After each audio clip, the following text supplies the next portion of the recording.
With that being said, we have some exciting developments over here with the Yeah. Seawolves. I think we should look at team news before we I go was over gonna game notes, say just that. because of how much it impacts it. Because last week we had the little slide; they're not going to make the playoffs. It was a good season. And then there was Things a turn of escalated. events. Yeah. Yeah. So how'd that go? On June 3rd, it was announced that due to Austin violating league rules, the Gilgronis were stripped of their playoff spot. Seattle had a chance once again for a playoff spot, but that all depended on the June 5th against the Giltinis, which they won 35-27. And there were some things that they had to hit in order to get that playoff chance. I needed to get this correctly because I was texting my buddy who was a lot more up to date on these rugby rules. So Seattle needed to win just outright or draw, or if they lost, they needed to hit 4 tries. So at the end of the day, I'm a guy who, if I know that I need to hit certain requirements, regardless of what happens, I just do it, right? They got the 4 tries. So even if they had lost this matchup against LA, the reigning champions in MLR, and before this, the Seawolves had not beaten LA ever in their existence. So this was you're playing on the road, in the LA Heat, against a team that has already secured, with Austin being out now, technically they're the highest seed in the Western Conference. It seems like some things are going against you, right? Regardless of that, the Seawolves were able to come out. It was a tough game. It was a hard-fought game. It was close throughout, and they're able to pull that out. They won. So they got the 2 standing points, and with a win, you're in. It was a win-you're-in situation, and they won. Like I was telling Bell the day that we found out about the Austin news, this is like, hey, you're back in it. It does not matter. I'm one of those guys where if there's a chance, like for something like this, I don't care what happened. Obviously, we're going to find out what it is, and we'll keep you updated on that, which there is no official word yet. I mean, that was on the 3rd, and we're on the 6th now. You kind of That's interesting.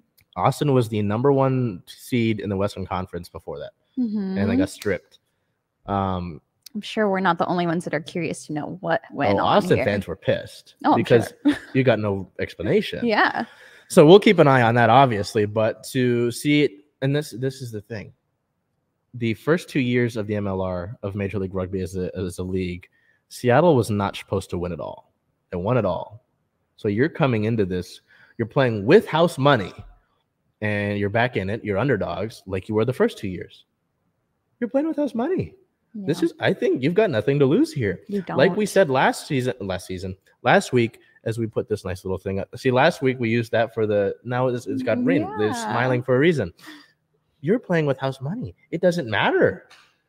I would, like I said last week, I consider this season a success because the last 2 years into the COVID season, you went what, like 1-4, and then the season got cut off. And then the last year you went 4-12.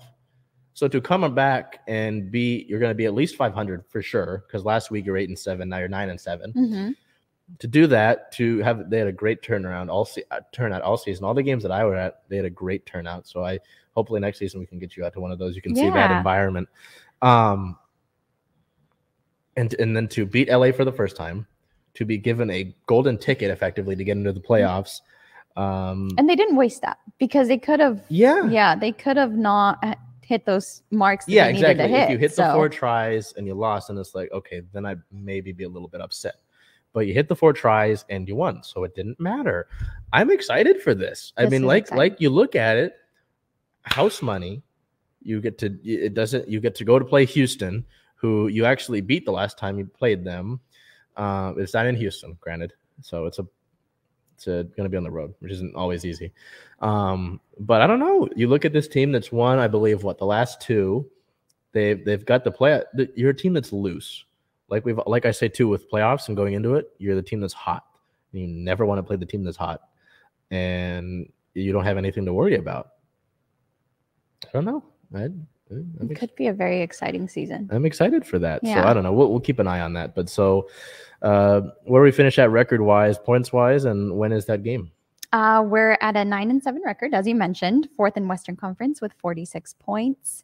And looking ahead is June 12th at the Houston SaberCats. That's a 6 p.m. So like you said, they have nothing to lose. Hopefully they take that fight and that grit with them. And let's see how far they can go. Also, before we move on, I think SaberCats is a much better name than the last two teams that we were talking about. Gilgronis and Giltinis. I got somebody who on Twitter was like, I was excited to see that an LA team was playing a professional game, and then I saw it was Giltinis, and I was pissed. I was like, oh, I don't know how we feel about that consensusly, but having a professional team named after a drink, two in the same league. Two of them. SaberCats. Which one was first? Do we know? I don't know. I think they all came in at the same time.